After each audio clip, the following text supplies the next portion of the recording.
Salud Digital, un podcast de Doc24. Bienvenidos a Salud Digital, un podcast de Doc24 que nos permite reflexionar y conocer las tendencias en materia de innovación y tecnología aplicadas a la salud y el bienestar. En nuestro primer episodio abordaremos la implicancia de la telemedicina y su impacto en el medio ambiente. En los últimos años, y producto de la pandemia, esta temática ha ganado un fuerte protagonismo, impulsando la adopción de la teleconsulta y ampliando su alcance a nuevas formas de acceso a la salud, a través de tecnologías ágiles y sustentables. Hoy, junto a Gabriel Barbalayo, primer presidente de ACTRA y divulgador de temas de salud y sustentabilidad, y Aníbal Criboy, cofundador y director médico de Doc24, conoceremos la importancia de estas tendencias, sus beneficios e impacto en la calidad de vida de las personas y de nuestro planeta. Para empezar, me gustaría comenzar con vos, Gabriel, entendiendo un poco a qué llamamos telemedicina. Conceptualmente la telemedicina está definida como las prestaciones médicas que se realizan utilizando herramientas de información y de la comunicación, ¿no? Eso en un sentido amplio. En un sentido más actual, si se quiere, es dar prestaciones a través de sistemas seguros, probados, que brinden seguridad tanto al paciente como al profesional, o en el caso que sean dos profesionales, a los dos profesionales, que guarden los sistemas la debida confidencialidad y seguridad, y que permita tomar decisiones. No deja de ser una herramienta de la toma de decisiones cuando el decisor, en este caso el profesional de la salud, no está cerca o al lado del paciente, poder tomar decisiones de tipo profesional.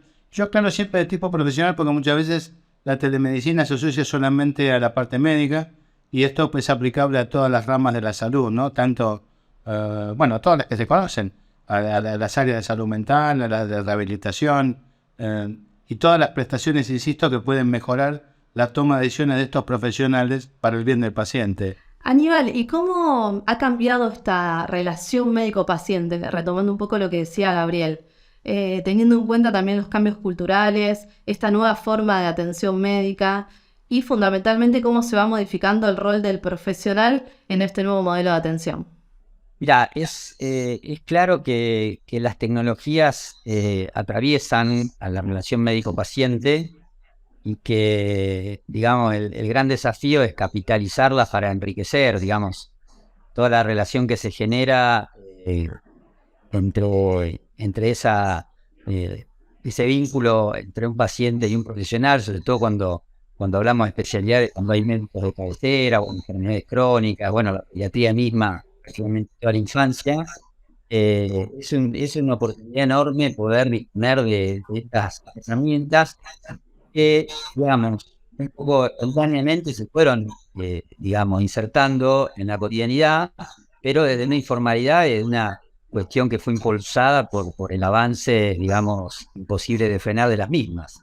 Y precisamente con los desarrollos tecnológicos hechos especialmente, cuidando los derechos de los pacientes y fortaleciendo esa relación, se ha generado un avance muy importante. Por supuesto que hay que monitorizar y controlar que esto no pueda jugar en sentido contraproducente, pero en un balance, y después de 6 años, 7 años de estar tratando de impulsar este tipo de comunicación, es francamente muy positivo lo que se ha logrado en ese área. ¿Y qué pasó con la pandemia? La pandemia se ha visto como un momento bisagra también de crecimiento para la telemedicina. Si tendríamos que hacer un paralelismo en lo que fue antes de la pandemia y post-pandemia, ¿cómo lo podríamos plasmar, Gabriel? Mira, nosotros en la prepandemia, nosotros arrancamos con el tema de telemedicina allá por 2014, 2015, y notamos que había una necesidad para poder alcanzar lugares que la medicina convencional no podía, lugares de hostilidad geográfica o de hostilidad climática, o bien con dificultades en el acceso tanto de los profesionales a esos lugares como del paciente para poder recurrir a una medicina de calidad. Eso lo detectamos en ese momento, y también lo que vimos es que había un vacío importante respecto a la regulación de este tipo de actividad. La ley de ejercicio profesional que rige en la Argentina es de 1967. Imagínate que el hombre no había llegado a la luna. Entonces era imposible que en ese momento se hablara de una forma de telemedicina. Pero los avances que ocurrió en las últimas décadas, tanto en lo tecnológico como en la especialización de la medicina, impone que, por una cuestión de equidad, para que todas las personas puedan tener acceso a la misma calidad en la salud, mejorar, insisto, este tipo de acceso a través de herramientas no convencionales, en este caso podría ser la telemedicina. Todo eso fue lo que planteamos en su momento. Fundamos la Asociación Civil de Telemedicina de la República de Argentina, que como vos cuando me presentaste dijiste bien que yo fui el primer presidente y que Doc24 fue uno de los miembros fundadores en ese momento, porque notábamos, insisto, este vacío legal y que después vamos a hablar que todavía persiste de alguna u otra manera, y nos costó mucho empezar a imponer esta idea. Realmente hemos sido objeto a veces hasta incluso de agresión intelectual, estoy hablando de parte de organizaciones propias de los colegas, donde nos decían que esto no era medicina, que la medicina clásica era tocar al paciente, y nosotros le explicábamos que esto no venía a reemplazar de ninguna manera la medicina clásica, sino a complementar y a darle un poco más de acceso y equidad que estaba faltando. Y en esa discusión, donde había, insisto, un problema cultural muy fuerte que había que vencer, ¡pum!, se nos presenta la pandemia. Y aquel 19 de marzo del 2020 nos fuimos a dormir y al otro día teníamos otro mundo, no otro país, sino otro mundo, en el cual cambiaron las reglas laborales, cambiaron las reglas administrativas y obviamente también la forma de proveer salud. Y la telemedicina fue una de las, si se puede llamar, de las estrellas de esa pandemia, que lo puso en lo más alto, no en nuestro país, sino en todo el mundo, y de todo tuvimos que empezar a discutir, y por suerte a muchos de nosotros nos agarró ya con un camino bastante transitado. Digo, a las organizaciones de salud, la mayoría de las organizaciones que fundaron ACTRA, los desarrollos de entidades como Doc24 y otras que también ya tenían un largo recorrido. Y me parece que eso facilitó también que rápidamente se ponga en práctica este tipo de prestaciones, y tuvimos un crecimiento exponencial en el uso, y lo que al principio tenía una aceptación apenas del 20% pasó casi en una semana del 20 al 90%, y en la resolución de la mayor parte de los problemas. Y ahí quedó instalado. Lo que no quedó resuelto es la infinidad de interrogantes que había antes, que desgraciadamente hizo que la velocidad de aparición de la pandemia nos hizo evitar esta discusión, y que me parece que ahora sí la tenemos que discutir, Gabriela. Perfecto. Aníbal, ¿y cómo está la región? Porque miramos un poco, tenemos la mirada de Gabriel de Argentina, de la ley de telemedicina, pero ¿cómo está América Latina respecto al avance o a la adopción de la telemedicina?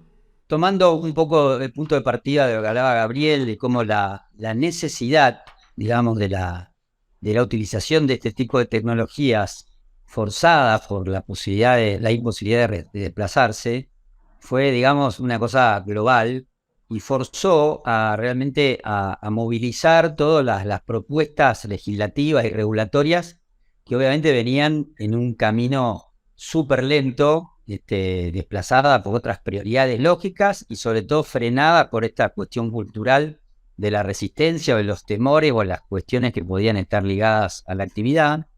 Pero definitivamente si hubo un avance fue en este campo, ¿no? En lo que es legislativo o regulatorio, porque todos los países de la región, tanto Brasil como Uruguay, bueno, todos tienen o proyectos ya con media sanción o votados, o que falta algún tipo de implementación final, pero en todos lados se ha tenido que tomar decisiones, y por supuesto no han sido de las mismas características.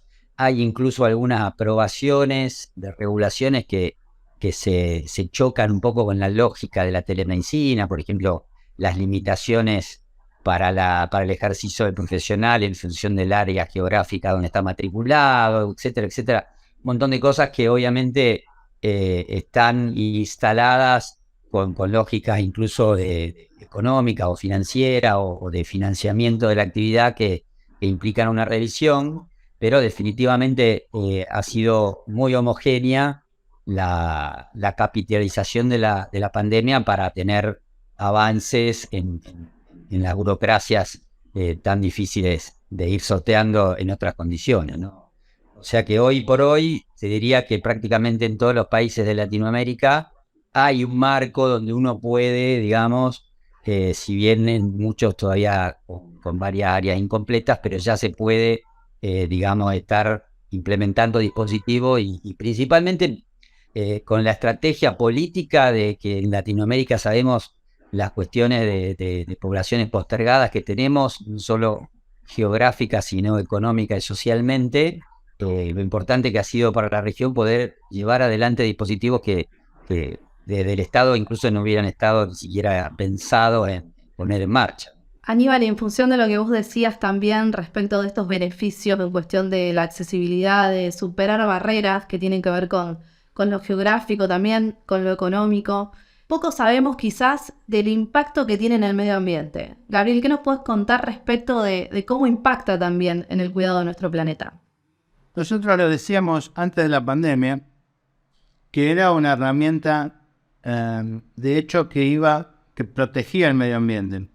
Quiero aclarar por enésima vez que esto, digamos, creo que es válido reiterarlo. Nunca jamás, ni nosotros, ni ninguna de las entidades, ACTA está formada por entidades financiadoras, obras sociales y prepagas, por entidades sanatoriales, por empresas tecnológicas, por empresas de internación domiciliaria. Nunca jamás un miembro de ACTA dijo que esto era para reemplazar la tarea de un profesional. Digo, siempre es bueno aclararlo, porque no sería sustentable si queremos por un lado defender el medio ambiente y por otro lado combatir la fuente de trabajo. O sea, desde el punto de vista de la sustentabilidad general, más allá del medio ambiente, es una nueva fuente de trabajo.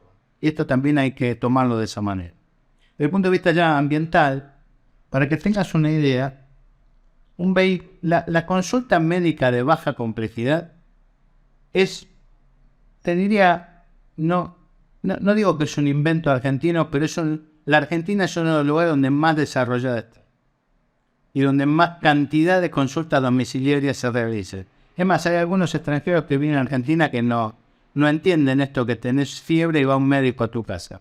Pero ya está instalada desde hace muchos años y algo que usufructuamos todas las entidades de salud. Más o menos una visita domiciliaria, más o menos en promedio, hace que un vehículo vaya 10 kilómetros, transite 10 kilómetros por cualquier ciudad.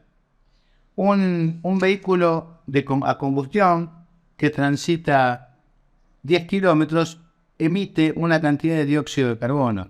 Una entidad de medicina preparada durante la pandemia, una de las grandes, hizo 700.000 videoconsultas en el primer año. Si nosotros decimos que 10 kilómetros cada uno, estamos hablando de 7 millones de kilómetros, algo así, para que tengan una idea, para entrar en contexto, de 175 vueltas a la Tierra que se ahorraron de que un auto gastando combustible y emitiendo huella de carbono. Estamos hablando de 700 toneladas de dióxido de carbono. Solamente una entidad, durante el primer año de la pandemia, ahorró de emitir 700 toneladas de dióxido de carbono. Cuando uno lo pone en ese contexto y lo multiplica por los números que tiene la Argentina y de consumo y de utilización de ciertas prácticas, se va a dar cuenta cuán importante es para el medio ambiente. Insisto, estamos hablando de consultas de baja complejidad que pueden ser resueltas a distancia. No hablo de urgencia, no hablo de emergencia, no hablo de dolores de pecho ni de golpes en la cabeza. Estamos hablando de la baja complejidad para que quede extremadamente claro. Eso por un lado. Si a esto le sumáramos todas las consultas de segunda opinión, que evita que se trasladen o médico o paciente, y toda la capacitación, porque la teleeducación médica también es una rama de la telemedicina, todo esto que ahora se hace de manera... O sea, otra de las grandes estrellas de la pandemia fueron los webinars, ¿no? Las famosas conferencias por plataforma. Y eso evita que la gente se traslade, que tome aviones, que se junten en algún lugar, que genere residuos, etcétera, etcétera. Y eso está medido. Bueno, en síntesis, las herramientas de telemedicina son un gran avance en el ahorro de emisiones de dióxido de carbono en la atmósfera, que se pueden medir fácilmente y que ya te digo, nosotros medimos nada más que el tema de la videoconsulta y es asombroso la cantidad de toneladas de dióxido de carbono que ahorramos emitir al medio ambiente, solamente por una empresa. Aníbal, ¿hay algún cálculo a nivel de lo que impacta el sector salud en la contaminación ambiental, a nivel general, lo que es el sector? Sí, por un lado, vale aclarar que yo la primera vez que escuché hablar del impacto de la telemedicina en lo que es el tema de la huella climática fue a través de Gabriel, que siempre tiene una mirada muy amplia en otro espacio que hemos compartido, la verdad, y sinceramente es muy importante lo que él, digamos, está aclarando, que incluso Argentina tiene esa característica de la visita domiciliaria y todo el impacto que es en lo que es dióxido de carbono puntualmente, pero también tiene, digamos, otro impacto que es en todo lo que despaperiza el tema de la telemedicina, toda la reducción más que garantizada en el uso de descartables, en la exposición a otras enfermedades, o sea, tiene, además de la huella de carbono directo, que a su vez también tiene todo un impacto en lo que es combustible, ¿no? Porque el ahorro se da en litros de nafta o de gasoil o de lo que se consuma, que tiene, digamos, no impacta directo sobre monóxido, pero impacta sobre otros componentes. Y realmente la telemedicina es una de las herramientas que demostró y que no tiene una implementación costosa en realidad, pero sí, a veces nos topamos con lo costoso es un poco en los equipos de salud y la militancia de poder llevarla a la práctica en ese aspecto, pero no un costo real importante que pueda ponerla en jaque de su implementación. Es clarísimo. Ahora, creo que todo el ámbito de la salud está en deuda un poco de ponerse greener, de ir por el lado del cuidado del medio ambiente y prácticamente, si querés hablar de datos, se habla de que el 4,5% de toda la generación de huella climática y de daño al medio ambiente está centralizada en el ámbito de las instituciones que se ocupan de la salud. Incluso si uno lo midiera a nivel de, si fuera todas las instituciones de salud juntas conformarían un país, por ejemplo, sería el quinto país en el mundo con mayor emisión de monóxido y de generador de daño climático. O sea que es altísimo y un poco es casi un oxímoron, ¿no? Porque son instituciones que se fundan precisamente para cuidarnos y para estar en pro de la salud y de lo preventivo, y en general tienen un impacto sumamente contraproducente para toda la humanidad en forma directa. O sea que realmente es un tema que debe abordarse. Ya hay organizaciones no gubernamentales que se están dedicando exclusivamente, pero sí, creo que uno de los grandes desafíos es que las instituciones de salud o la salud en general dé el ejemplo en el sentido de estar en la vanguardia de cuidar el medio ambiente. Si me permitís, Gabriela, solamente quiero agregar que la telemedicina en pandemia demostró ser una herramienta ágil porque es más rápida, que es ubicua porque llega a la mayor parte de lugares de la Tierra, que da alcance porque llega a la mayor cantidad de personas, que es sustentable porque ahorra emisiones de dióxido de carbono. Así que me parece que las ventajas son evidentes siempre y cuando se utilicen dentro de un marco de buenas prácticas, que eso es lo que tenemos que trabajar y defender los que de alguna manera tuvimos algo que ver en esto. Requiere del desarrollo de las buenas prácticas de utilización. Para traer más datos a lo que vos, lo de la vuelta al mundo, que es gráfico, es terriblemente gráfico, hay un estudio hecho con mucha rigurosidad en Estados Unidos de una cadena de hospitales ligados a la religión católica, que hicieron toda una medición muy, muy rigurosa de cómo había jugado 1,5 millones de atenciones que tuvieran ellos virtuales. Fíjate que vos hablaste solo en pandemia y de una institución de 700.000, o sea, no es un estudio grande, pero hecho muy minucioso. Y bueno, como para graficar, hablaban de que en definitiva era lo mismo que plantar 250.000 árboles y de sacar 3.000 vehículos durante todo un año de las carreteras. Y otro tema con los traslados es que no solo tienen el impacto de reducir las emisiones, sino que también vos aliviás un poco todo lo que es el tráfico o el tránsito, mejor dicho, y ya sabemos que el tránsito es un generador de estrés enorme y de pérdida de tiempo, que si uno tiene también estrategias para, digamos, bajar la congestión a ese nivel, sigue sumando para el lado del cuidado de la salud. ¿Y cuáles son los desafíos que ustedes consideran que tiene la región en materia también de salud digital para hacer obviamente organizaciones sustentables, poniendo en tema también la receta digital, que contribuye también fuertemente al cuidado de nuestro planeta, además de los traslados, de poder evitarlos, sobre todo cuando son consultas de baja complejidad y no necesitamos quizás recurrir a un efector de salud?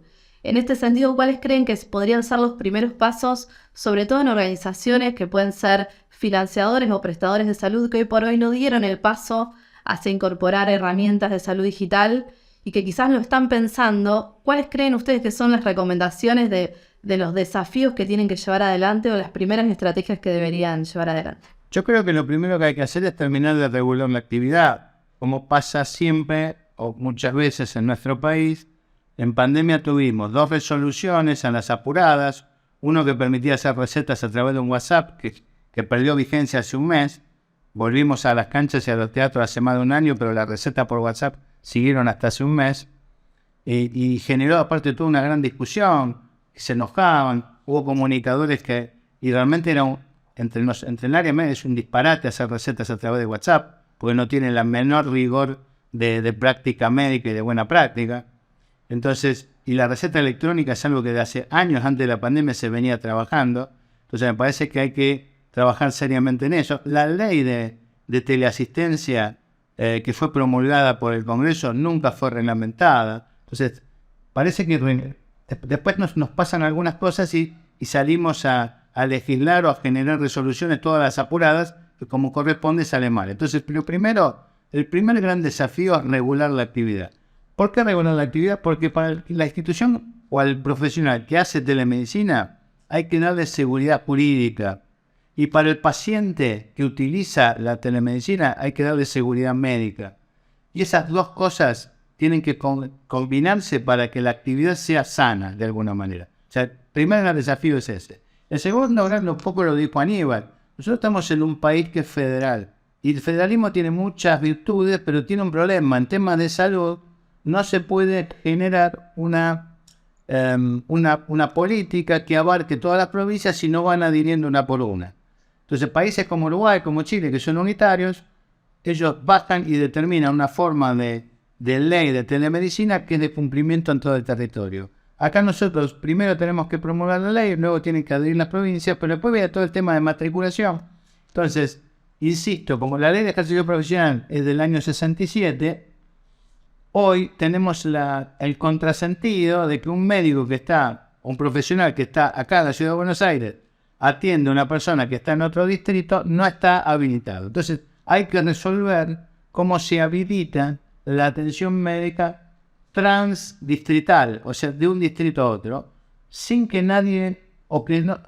sin que se vulnere ningún derecho, ya sea derecho de las asociaciones profesionales, ni de los profesionales, ni de las personas.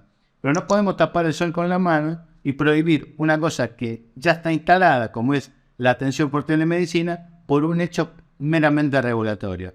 Y luego, para terminar, a las empresas que inician el tema de la telemedicina, yo creo que hay 2 maneras de hacer las cosas, bien o mal. Lo ideal es que hacerla bien de entrada. Hacerla bien de entrada, porque después es muy difícil emparcharlo. Hacerla bien de entrada es aliarse a entidades que tengan probada calidad en los desarrollos y en sus tecnologías, armar procesos, insisto, imitando. Este es un país que tiene miedo a la palabra imitar. En el resto de los países, el benchmarking y copiar, entre comillas, las buenas prácticas de otros es algo bien visto. Acá parece que fue un delito. Entonces, ya hay mucho recorrido. La pandemia nos dejó mucha enseñanza. Bueno, unirse a aquellas entidades grandes. Hay hospitales de comunidad muy grandes, hay entidades tecnológicas grandes, hay entidades financiadoras muy grandes que ya tienen un recorrido, y lo ideal es generar una cadena de valor tanto hacia arriba, que tiene que ver con los financiadores, o hacia abajo, como son prestadores y proveedores, para tratar que esa cadena de valor derrame en las buenas prácticas. Para mí el secreto es ese, en las buenas prácticas, y que no se vulneren los derechos de profesionales ni de pacientes, Gabriela. Aníbal, ¿algo para agregar? No, coincido plenamente, digamos, todo inicia desde las relaciones, no podés, digamos, hacer cimientos que puedan generar una construcción sólida si no está eso como primera instancia. Yo creo que la reglamentación pendiente de la ley de teleasistencia, receta digital, está prácticamente breve ya concretada, esperemos. Eso es lo que se dice, digamos, un poco en el mundo donde tienen que tomar esas decisiones, y después tranquilamente lo que sigue es poder generar inversiones y el Estado tiene que estar presente. Por ejemplo, Estados Unidos tomó a inicios del siglo una política de digitalización de las instituciones que acompañó a las instituciones, porque realmente es un esfuerzo económico que la mayoría, y la Argentina obviamente estamos con eso absolutamente vigente, no dispone de un presupuesto para generar una digitalización, y eso el Estado estuvo presente y logró en pocos años tener el 98% de las empresas de salud digitalizadas. Después viene toda la otra parte de la implementación de los dispositivos asistenciales, del uso de la data como capitalizando un poco toda esa información que entra a circular y que es realmente muy útil si se la toma científicamente. Y creo que es clave tener dentro de cada institución algún líder de proyecto y alguien que pueda estar militando y concientizando en relación a todo esto y trabajando culturalmente. Si bien la pandemia es un saneamiento importante, hay todavía cosas que resolver en la comunidad de los profesionales de la salud, de los equipos de salud, para que esto se instale y se utilice. Y eso creo que es uno de los cuellos de botella que estamos teniendo para que instituciones den el paso completo de la despapelización y de las digitalizaciones, que tienen que estar con soporte y tutorizados para que eso se implemente. Si no, son excepcionales y son realmente instituciones con mucho empuje, y se caracteriza a alguien que se toma y se pone al hombro de ese desafío, las que avanzan en firme por este camino. Y no cuesta muchísimo. Buenísimo. Bueno, gracias Gabriel y Aníbal por sumarse, sobre todo por participar de este primer episodio inaugural. Si no hay más nada para agregar, ya podemos darlo por finalizado. No, gracias a ustedes por la invitación. La verdad que siempre es interesante participar de estos espacios, porque me parece que con un poquito de que se aclare alguno de los temas siempre es un buen aporte. Así que muchas gracias. Gracias a ustedes. Gracias, Gaby. Gracias, Gabriel. Abrazo grande. Nos vemos.